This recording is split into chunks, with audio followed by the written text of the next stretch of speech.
Hello everyone. We are going to read the poem My Shadow, NCRT Marigold Class 5.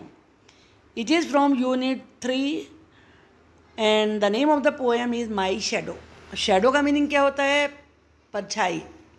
सब अपनी shadow देखते हैं. आप भी लाइट के सामने जाइए, बल्ब के सामने जाइए, ट्यूब के सामने जाइए, तो आपको अपनी शैडो दिख जाएगी. Do you know whenever there is light, क्या आप जानते हो कि जब भी लाइट होती है समवन फॉलोज यू, कोई तुम्हारे पीछे चलता है. Have you ever wondered who it is, क्या आपने जानना चाहा कि ये क्या होता है. इट आया शैडो के लिए. ये बड़ी इंटरेस्टिंग सी पोएम है. हम इसको स्टैंजा वाइज पढ़ेंगे और इसको मैं आज आपको राइमिंग भी बताऊंगी इसमें से. I have a little shadow that goes in and out with me and what can be the use of him is more than I can see. He is very, very like me from the heels up to the head, and I see him jump before me when I jump into my bed. आपको लगा ना, पहले rhyming ही बताती हूँ कि जो इसमें ये मी है, सी है, मी सी राइमिंग है, हेड और बेड ये दोनों राइमिंग है. अब मीनिंग बताती हूँ, चलिए. आई हैव ए लिटिल शेडो, मेरी एक छोटी सी शेडो है, that goes in and out with मी, जो मेरे साथ अंदर जाती है, मेरे साथ ही बाहर आती है.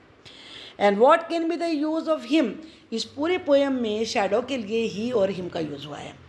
तो ये मत समझे कि ही कोई व्यक्ति है, शैडो के लिए यूज़ हुआ है. जबकि ऊपर जो यहाँ पर है आप देख रहे हैं इट आया है, लेकिन पोएम में हम कोई भी रूल यूज़ कर सकते हैं किसी तरीके से भी.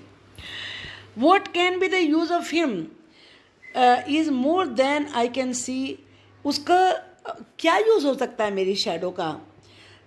Is more than I can see, कि जो मैं अपने से ज़्यादा देख सकता हूँ, जो मैं ज़्यादा देख सकता हूँ, वो यूज़ ये है. He is very very like me, वो बिल्कुल मेरे जैसी है.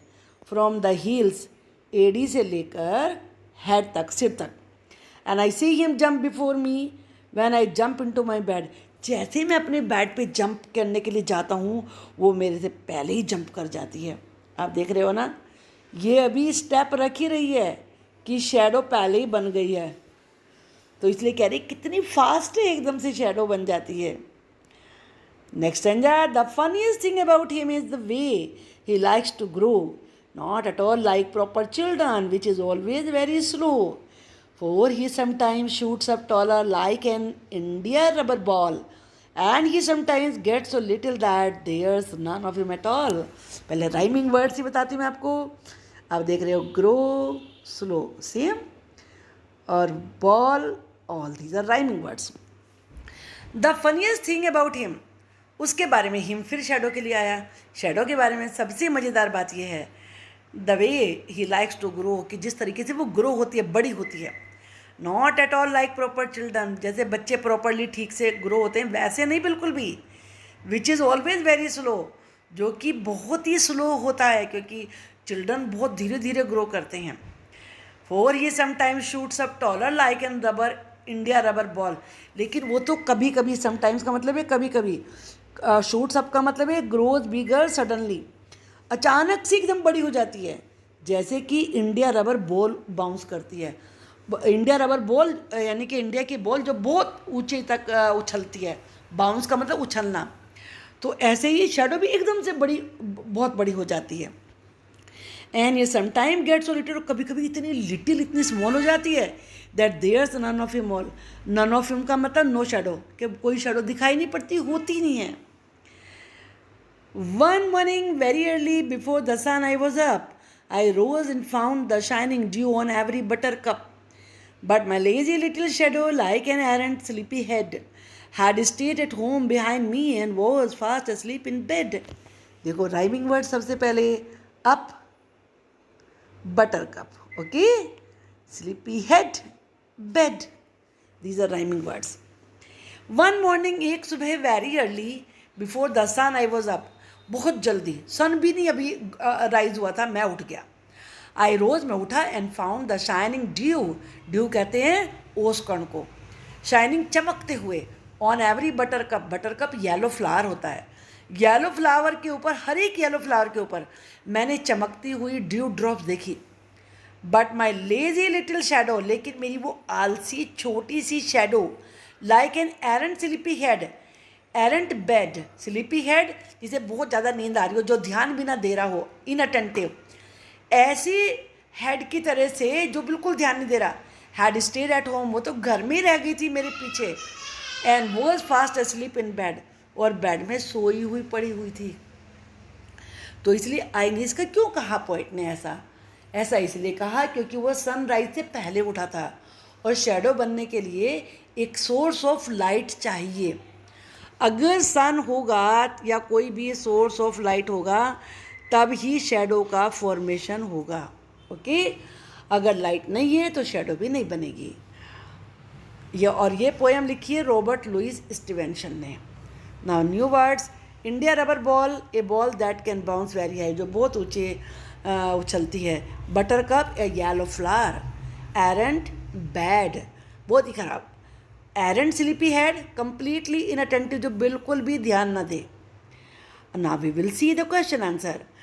Who do you think your shadow looks like, तुम क्या सोचते हो कि तुम्हारी शेडो किसकी जैसी दिखती है? यू का आई बनाइए, आई थिंक, माई, योर का बाई करिए। माई शेडो लुक्स लाइक, किसकी जैसी दिखेगी? मेरे जैसी ना, like me.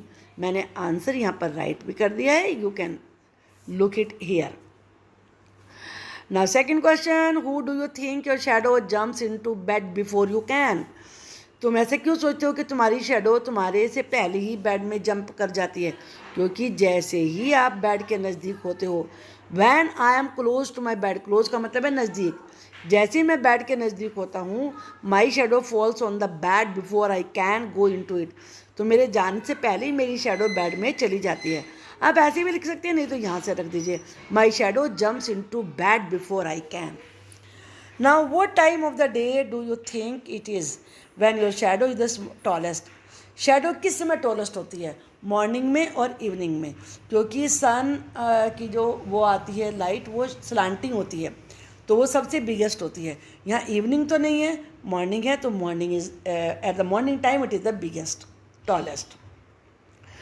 Now this is comprehension passage. Read the lines from the poem, answer the following. He is very very like me from the heels up to the head. वो heal से लेके head तक बिल्कुल मेरे जैसी है। ही किसके लिए आया? शेडो के लिए आया। मैंने बताया था ना, ही और हिम शेडो के लिए है। ही रेफर्स, तो वर्ब में आप एस लगा देंगे क्योंकि इसमें डज है। मैंने यहाँ पर राइट किया हुआ है REFERS, refers to the shadow. Who does me refer to, me किस चाइल्ड के लिए आया? Me refers to the child. Why are he and me alike? Alike का मतलब है तो same. He and me are इधर शिफ्ट करेंगे आप, are alike because he is the shadow of me, क्योंकि he जो है वो me की तो shadow है ना, इसलिए।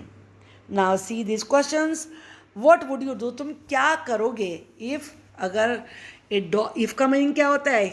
यदि ए डॉग चेजेज यू, डॉग तुम्हारा पीछा करे, चेज बने पीछा करना होता है। आंसर लिखने में आपको वुड ही यूज़ करना होगा। आई वुड स्टॉप, मैं रुक जाऊंगा, instead of trying to run faster than the dog, dog से ज़्यादा तेज दौड़ने के बजाय मैं रुक जाऊंगा। ना next, you have forgotten your homework copy at home, तुम अपनी होमवर्क की कॉपी घर भूल गए हो। I would accept my mistakes, मैं अपनी गलती को स्वीकार कर लूँगा या कर लूँगी। And say sorry to the teacher, और टीचर से सॉरी कह दूँगी। You are alone in a room, आप रूम में अकेले हो। And lights go out, light चली जाती है, क्या करोगे? कैंडल तो जलाओगे ना। आई वुड, जैसे मैंने बताया था कि सारी जगह वुड लगाना है क्योंकि क्वेश्चन में वुड है। I would light a candle, light का मतलब जलाना भी होता है। लाइट का मतलब केवल रोशनी नहीं, मोमबत्ती जलाने की लाइट होती है। अब ये आपके लिए एक एक्टिविटी दी गई है, आप टॉर्च जलाइए, अपने हाथ के पीछे जलाइए इसको, और शेडो को वॉल पर देखिए। अब जैसे जब आप जितनी आपकी ये टॉर्च नज़दीक होगी हैंड के उतनी तो शेडो बिगर बनेगी, जितना आप उसे दूर लेके जाएंगे उतनी स्मॉल हो जाएगी। Okay, do you find it difference in the size of the hand on the wall? The size of the hand on the wall becomes smaller. अब ये एक और एक्टिविटी है, ये आपके फिंगर्स हैं।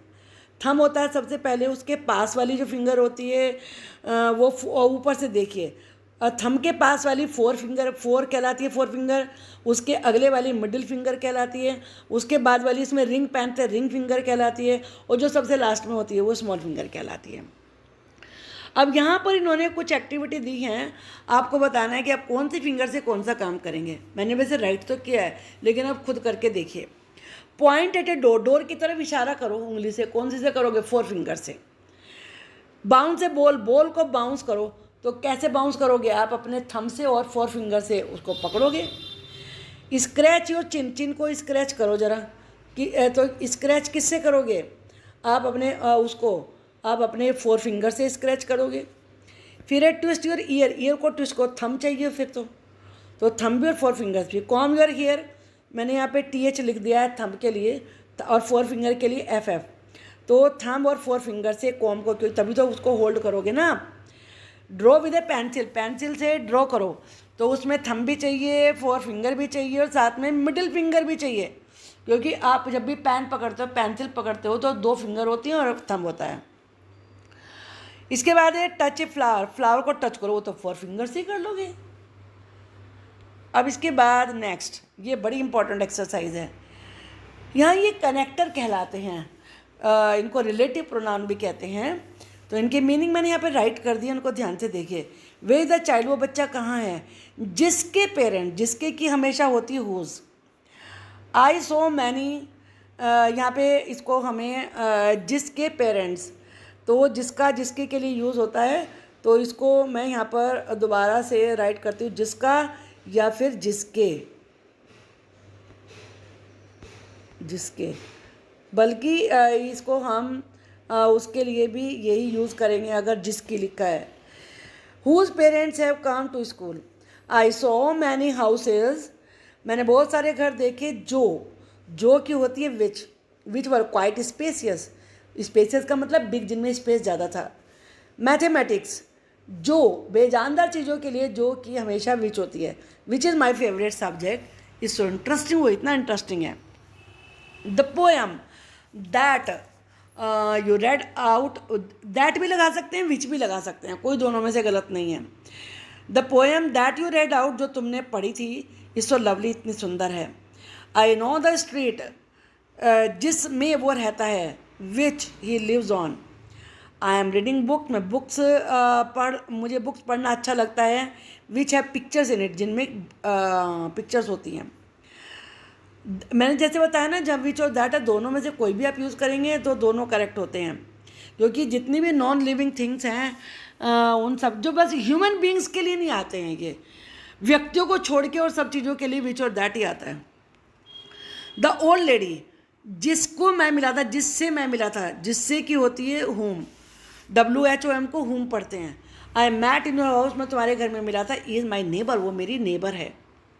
अब देखिए बड़ी इंटरेस्टिंग सी एक्सरसाइज है। Who do you think is the name of the dog, इस डॉग का क्या नेम है? भाई बोन ईट कर रहा था, बोनी रख दो। The name of the dog, I think the name of the dog is Bonnie. Why is she called that, इसे ऐसा क्यों कहा गया? क्योंकि इसे बोन खाना बहुत पसंद है। शी इज़ कोल्ड आउट, इसको शी के पीछे लेके जाएंगे। She is called out that because she loves to eat bones. What colour is she, कैसा कलर है इसका? वाइट है ना, वाइट लिख दो, ग्रे लिख दो। She is grey, she is white. Do you think she is friendly, हाँ लग रहा है ना, yes I think she is friendly. What does she like to eat, उसे क्या खाना अच्छा लगता है? She likes to eat bones, क्योंकि बोन की तरफ देखो कैसे अपनी टंग को बाहर निकल के वो आ रहा है ना इंटरेस्टिंग। आपको ये पोएम अच्छे से समझ में आ गई होगी, I am sure of that. तो आप वीडियो को लाइक करिए, शेयर करिए और कमेंट में अगर फुर्सत हो थोड़ा लिख के मुझे बताइए कि आपको कैसी लगी है। और पूछना तो वो पूछ भी सकते हैं आप, कमेंट में बॉक्स में लिख के मुझे भेज दीजिए, मैं आपका आंसर ज़रूर करूँगी। और जो आज पहली बार मेरे चैनल पर हैं वो चैनल को सब्सक्राइब करिए, बेल आइकन को प्रेस करिए, तभी आपको सबसे पहले वीडियो का नोटिफिकेशन मिलेगा। अगर मैं लाइव क्लास लूँगी उसका नोटिफिकेशन भी मिलेगा। Okay, bye bye, thank you for watching the video.